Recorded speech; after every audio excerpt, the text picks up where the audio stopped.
Mark chapter 2. A few days later, Jesus went back to Capernaum.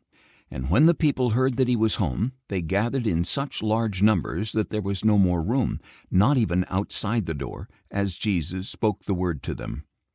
Then a paralytic was brought to him, carried by 4 men. Since they were unable to get to Jesus through the crowd, they uncovered the roof above him, made an opening, and lowered the paralytic on his mat. When Jesus saw their faith, he said to the paralytic, "Son, your sins are forgiven."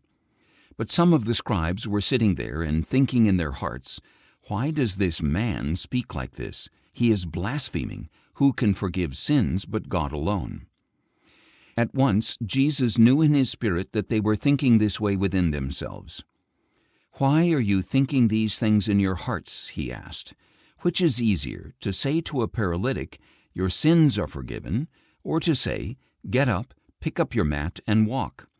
But so that you may know that the Son of Man has authority on earth to forgive sins," he said to the paralytic, "I tell you, get up, pick up your mat, and go home."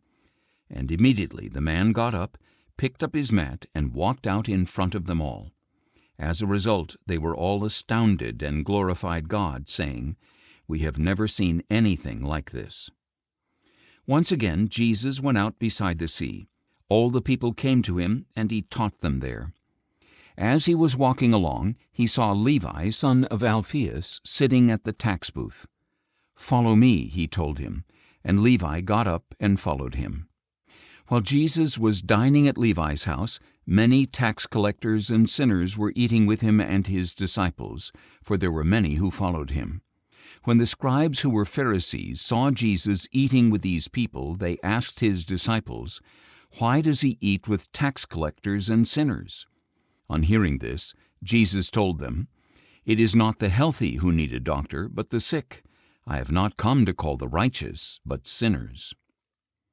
Now John's disciples and the Pharisees were often fasting, so people came to Jesus and asked, "Why don't your disciples fast like John's disciples and those of the Pharisees?" Jesus replied, "How can the guests of the bridegroom fast while he is with them? As long as he is with them, they cannot fast.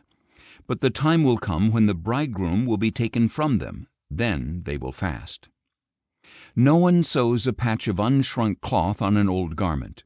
If he does, the new piece will pull away from the old, and a worse tear will result. And no one pours new wine into old wineskins. If he does, the wine will burst the skins, and both the wine and the wineskins will be ruined. Instead, new wine is poured into new wineskins." One Sabbath, Jesus was passing through the grain fields, and his disciples began to pick the heads of grain as they walked along.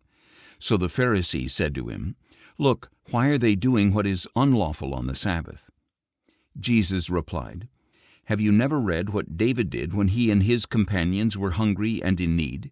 During the high priesthood of Abiathar, he entered the house of God and ate the consecrated bread, which was lawful only for the priests, and he gave some to his companions as well."